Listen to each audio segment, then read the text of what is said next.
So the 2020 NFL Draft is now ancient history in the books, as they say. I'm Matt Levine, welcoming you right here to the 954sports.com YouTube channel. Hope you had a great Monday. Hope you had a great weekend. I hope you enjoyed the National Football League Draft via virtual 2020. What a draft it was. You know, not too shabby. I'd give the NFL a solid A and all the broadcasting networks. I thought they did a great job. You know, surrounding the circumstances and all that we have to deal with. And the draft goes virtual, and it was interesting. A lot of introspective. A lot of the human interest stories captured with these respective draft picks. Tonight, I want to do some Monday night quarterbacking and talk about the 10 draft picks selected for the New York Football Giants in 2020. Giants did what I call a meat and potatoes draft. Take a look at the breakdown. They went for the basics. What did Joe Friday from Dragnet used to say? Just the facts, ma'am, right? That's the kind of draft it was. 3 offensive linemen, 3 defensive backs, 4 linebackers. 10 players in all. No skilled players taken. Specifically wide receivers. This was a wide receiver rich draft if there ever was one. But the Giants say, going with the hog mollies is Dave Gettleman. The Giants general manager, pictured here, working in the home office. Likes to call them the big guys that clog the trenches for the offense and defensive lines. Gettleman in the first year head coach, Joe Judge, in this great picture last week, right, with his golden retriever, Abby. See the New York Post title, it's a dog eat dog world. The Giants coach, Joe Judge and Abby, they're ready. Well, I hope they're ready, because Coach Judge and Dave G selected these guys. All 10 of them you see pictured, I should say, written there, typed out with the names, round, the number of pick, the position and school, university, college they went to. Let's talk about the first guy on that list. Andrew Thomas. The Giants had a lottery pick, if you want to call it that. I know it's the NBA's thing, but hey, that applies to the first 8 to 10 in the NFL too. Lottery pick is a lottery pick. And they go with the big guy from the University of Georgia, a junior. Number 71, as we roll out some highlights, you can kind of see on the line there protecting. 6'5", 320 pounds. Started all 3 years on the right side as a freshman. Then moved over to left tackle, sophomore and junior. Great junior season. All SEC first team, All American second team. Reports are he's a really great kid. A humble, business-like, smart kid with a lot of upside. Rated by Pro Football Focus as the best offensive tackle in the draft period. If there's one knock, they say he struggles with his footwork in the passing game, and that's it. That's not a glaring knock. Otherwise, he's good to go. Roll him out there, put him in the starting lineup for hopefully the next decade, and you get yourself a pro on and off the field and someone to block for Saquon and to keep the blind side clear and free of any defensive predators for the second-year quarterback from Duke, Daniel Jones. So welcome Andrew Thomas to New York with the 4th pick in the first round of the 2020 draft. I am expecting big things from the Giants offensive lineman from those Georgia Bulldogs.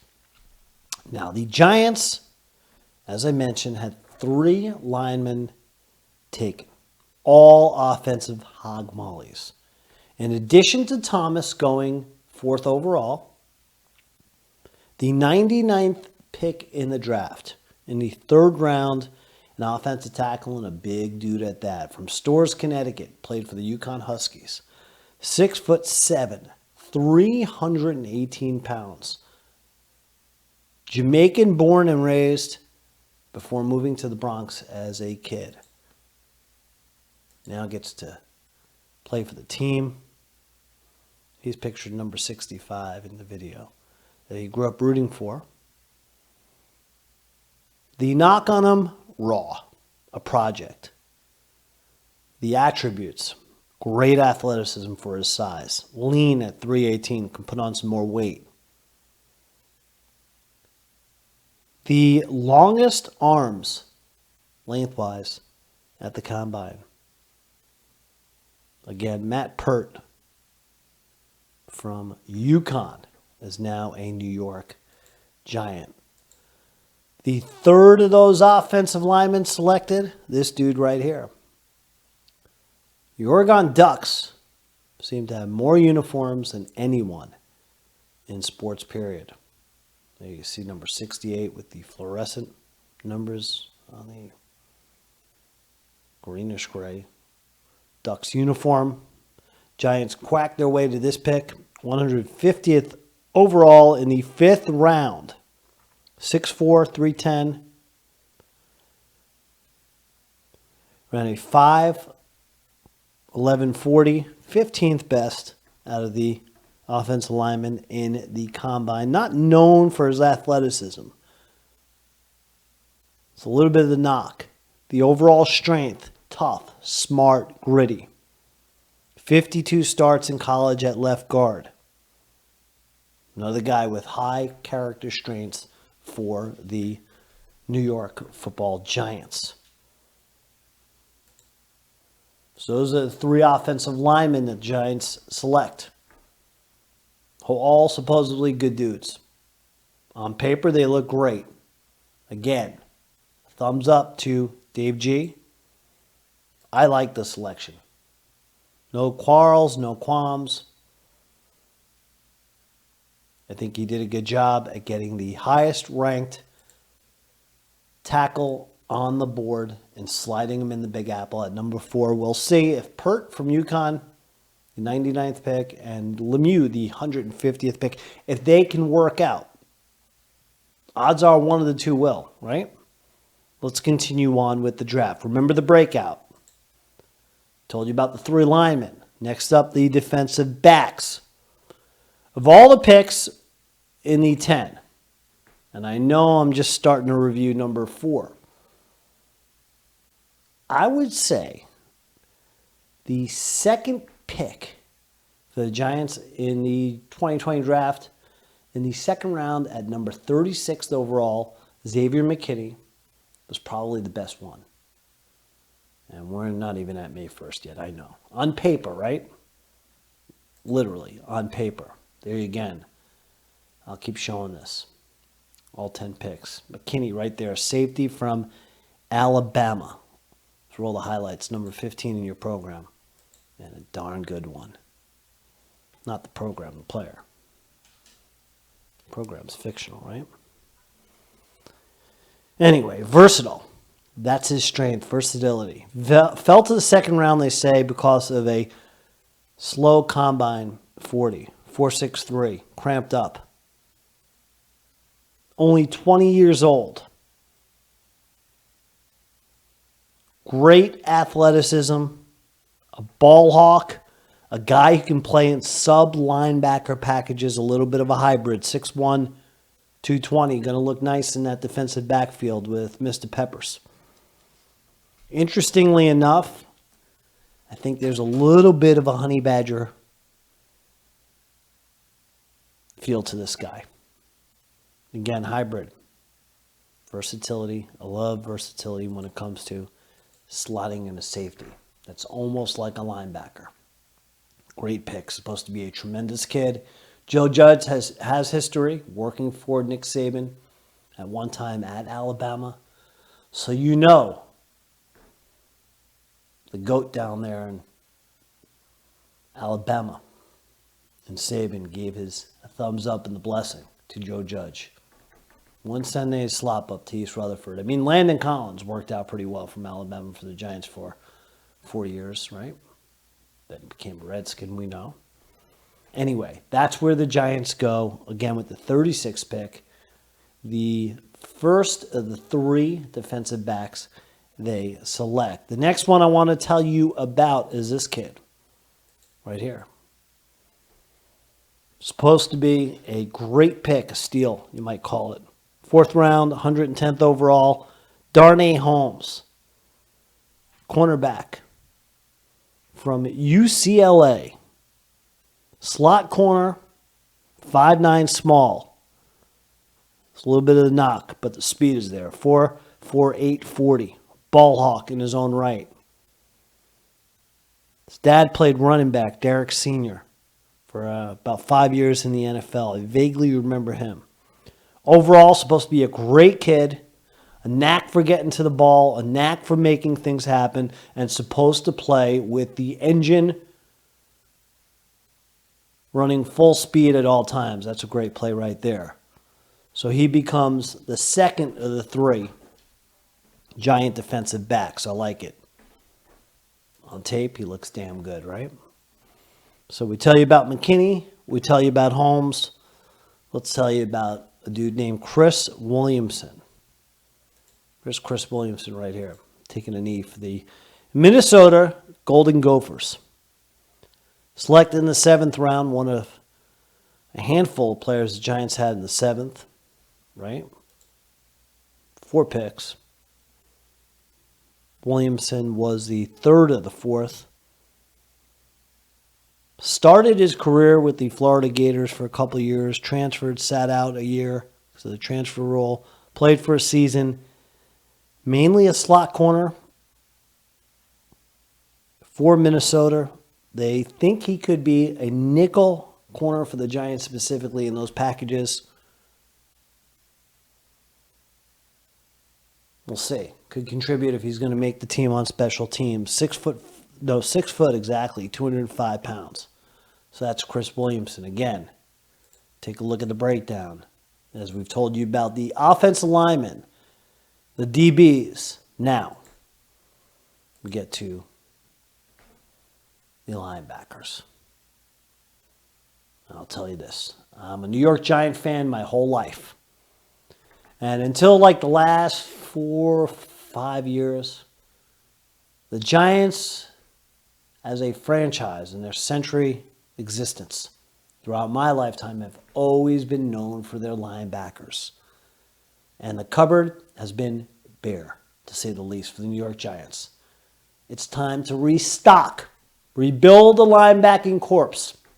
Coach Joe Judge, Dave Gettleman can do this through the draft. I know you got 7th rounders aplenty with the linebackers here, as I'm going to tell you about them. But hey, you throw enough against the wall, some of it is going to stick.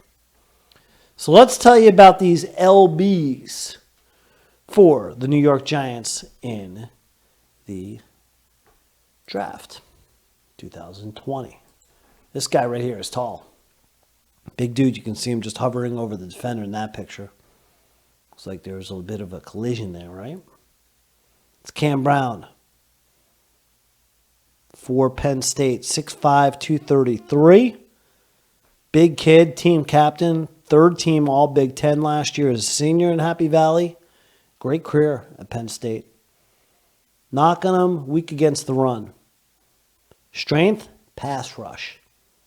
Could become an edge specialist, which is so prevalent in today's game. Remember the days of a lefty specialist in baseball? Well, you get your edge rusher now, right? Get him in for a couple of plays. One play wonder. One batter, one pitch wonder. Almost the same thing. Not quite. By the way, not to divert, but I will for about 12 seconds. Whenever baseball does get back, you know a relief pitcher now has to face a minimum of 3 batters.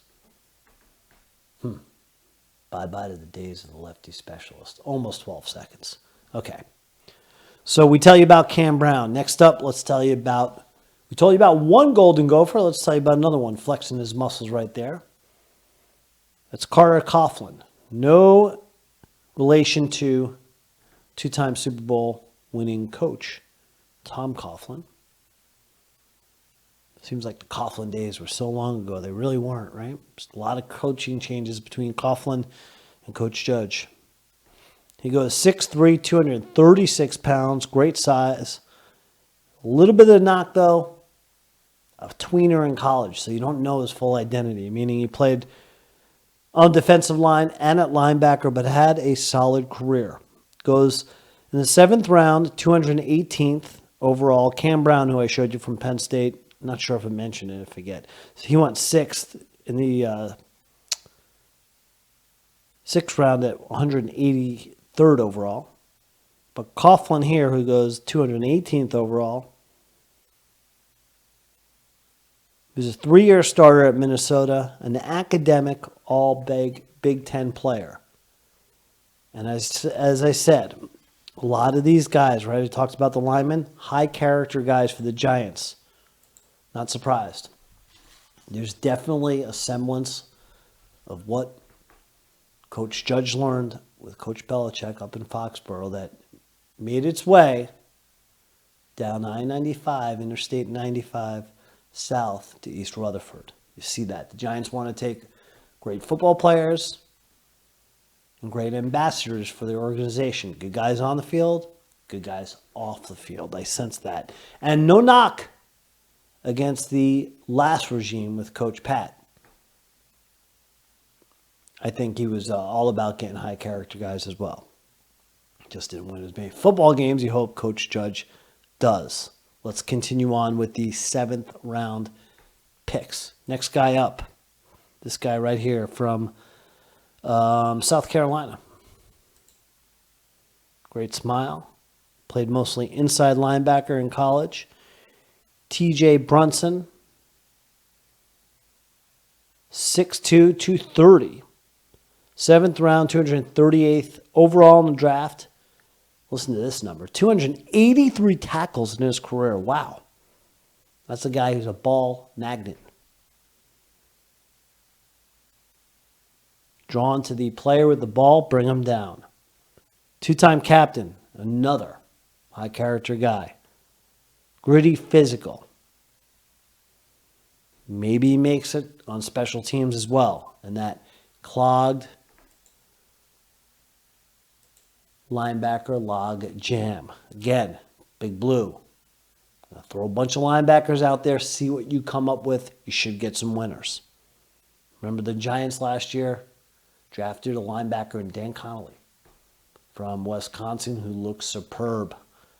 Stepped in as a defensive captain practically in a couple of games. Then hurt the knee, was out for the year. I'm looking forward to him. You also got Martinez and the other kid that you picked up by a free agency from Green Bay. It's going to be a very interesting linebacker situation for the Giants. You've got some old, you've got some new via free agency and the draft. Kind of a potluck, right? Throw it out there, see what you get. Finally, the Giants get a Mr. Irrelevant. You know, the last time they had a Mr. Irrelevant, well, if you don't know what Mr. Irrelevant is or who it is or what it's all about, I believe since 1976, the NFL has celebrated a Mr. Irrelevant, the last pick in the draft. And they do a parade out in California every year, and they get the honor of being a Mr. Irrelevant. Been some good ones, like Ryan Suckup, the outstanding field goal kicker, right? I remember Jim Finn played fullback for the Giants. He was a Mr. Irrelevant, drafted by maybe the Ravens. In fact, the last time the Giants, I'll show you a picture, had a Mr. Irrelevant, it's been a while. Oops, this guy right here. And this is Larry Wanke. Went to John Carroll, the football powerhouse. Say that sarcastically. Never even knew who John Carroll was until I found out who Larry Wanke was. Don't remember him. 1991, he was Mr. Irrelevant, the 334th pick as a Giant. Barely survived training camp. So this year's Mr. Irrelevant in the NFL draft, the last player chosen overall, is now a linebacker for the New York Giants. There he is, pictured right there, number 30, and he's supposed to be a pretty good football player. Tay Crowder, primarily an inside linebacker, 255th pick in the draft, the last pick. 6'3", 235 pounds. And he started 14 games as a senior. Finished as a semifinalist for the Butkus Award, which is given annually. It's like the Heisman Trophy for the best linebacker in the country. So that sums up the Giants' picks again. Take a look at them. Starts with Thomas from Georgia, ends with Crowder from Georgia. Go figure, right? Bookend it with Bulldogs. Just about every Giants player, all of them, are from big-time schools. Maybe not big-time football programs. Connecticut was on the way, but all of them really have exceptional football history. So look at that, right? Georgia, Alabama, Connecticut, UCLA, Oregon, Penn State, a couple Minnesota players, South Carolina, and again, Georgia again. So impressive. So that, my friends, is your draft class for the New York Football Giants. Pictured there. It is an absolute crapshoot. This seemed like one of the most talent-rich drafts in a long time. Maybe because it was virtual, I don't know. But it just seemed like an abundance of talent out there. There were a lot of interesting selections, right? You look at the NFC East alone. The Redskins, the Cowboys, of course the Eagles, Jalen Hurts. Muy interesante, right? I'm not going to speak any more Spanish, I promise. Meanwhile, after the draft, the New York Giants are not unlike the rest of the 31 other teams in the National Football League. They're scavengers. You pick what's left, what's undrafted, and the Giants certainly did that. The Giants were able to sign thus far about 8 players as UFAs, unrestricted free agents. There's a trio right there. They picked up a few receivers. You see on the outside a couple of guys wearing red and silver and white for the Ohio State University Buckeyes. That's Benjamin Victor, and the other kid is Austin Mack. And in the middle there is Derek Dillon from LSU. 3 talented receivers, again with big school programs, right? National championship contenders. Undrafted, now free agents that belong to the New York Giants. See if they have a shot. You want a wild card? Well, all right, I'll give you a wild card. North of the border. He's 6'7", R.J. Barrett size. Hope he works out better than Barrett does for the Giants than Barrett did for the Knicks. To be determined, right? 6'7", 230 pounds. A hybrid tight end wide receiver. Played for Simon Fraser University in British Columbia, Western Canada. 53 catches, 861 yards, 10 receptions. You can see on the picture there, he's a big kid. So we'll see. His name, Ryzen John. Ryzen John. Pencil that one, right? These are the absolute wild cards of wild cards. Victor Cruz's, they do not sulfur their way into NFL greatness too often, if at all.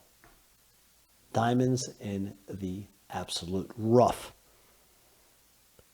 Now, those are the receivers that the Giants picked up. They did pick up some other players, including, come on, I have to mention. I mean, if there's a Levine that could potentially be a Giant, well, he's going to get a mention. Darnay Levine right here. Defensive end, one of those 8 players from Temple. Now, don't forget, while he's got the last name Levine, like yours truly, yapping away right now, this guy has got the first name Levine. Levine Toyolo, signed from the Atlanta Falcons to bolster the Giants' tight end corps. So we know we have one Levine on the Giants. We could have another. First name Levine, a last name Levine. What does that mean for me? I might have to get a Levine New York Giant jersey. More on that to come. Meanwhile, it brings out some interesting questions with all these draft picks for the New York Giants, right? Let's take a look at them again. You got linebackers, you got your defensive backs, and you got your offensive linemen. I expect Thomas again and McKinney again to pay big dividends. In fact, I expect both of these guys to be in the starting lineup ASAP, as in week 1. McKinnon with Peppers in that backfield. A lot of young talent for the Giants in that defensive backfield. He slides in nicely.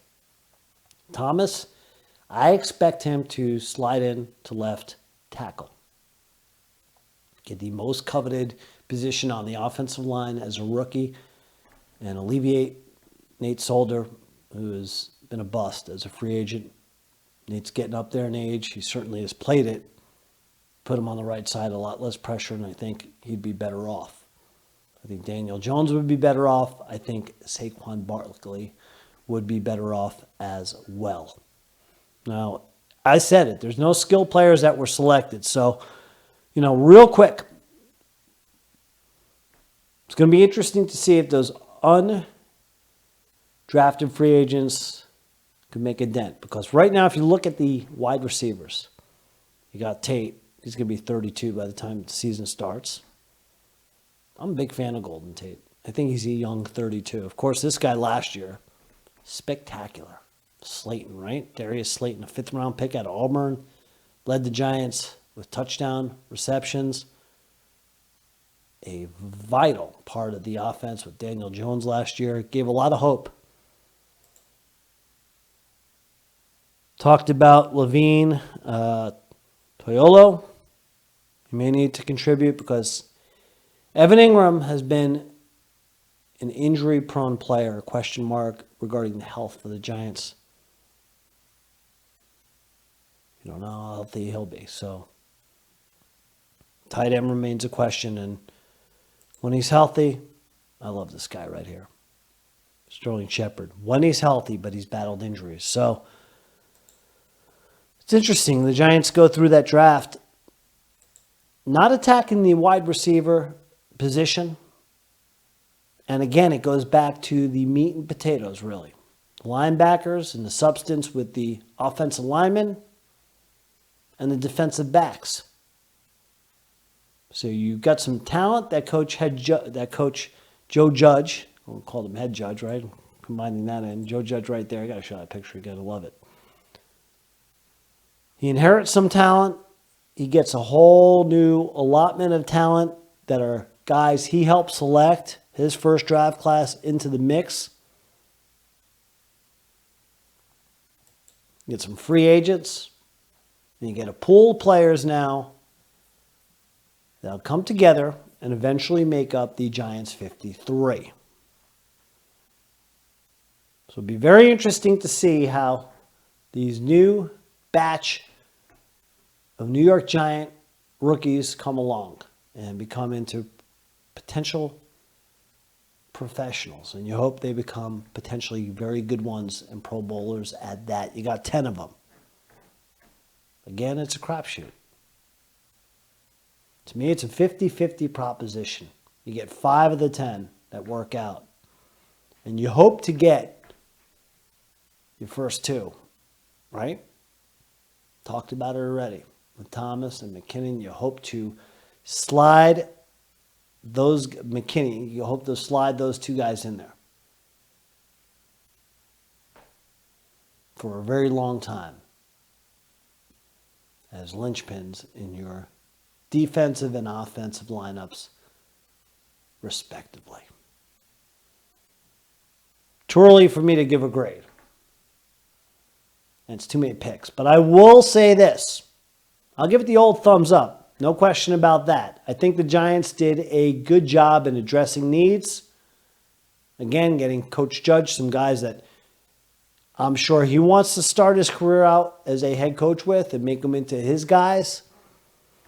And you get some guys that you just roll the dice on. But overall, I like the draft. So on Monday, quarterback in this 2020 draft for the New York Giants, and I'm liking what I see. But there's always one thing that will tell whether it's a good draft class or not, and that's simply time.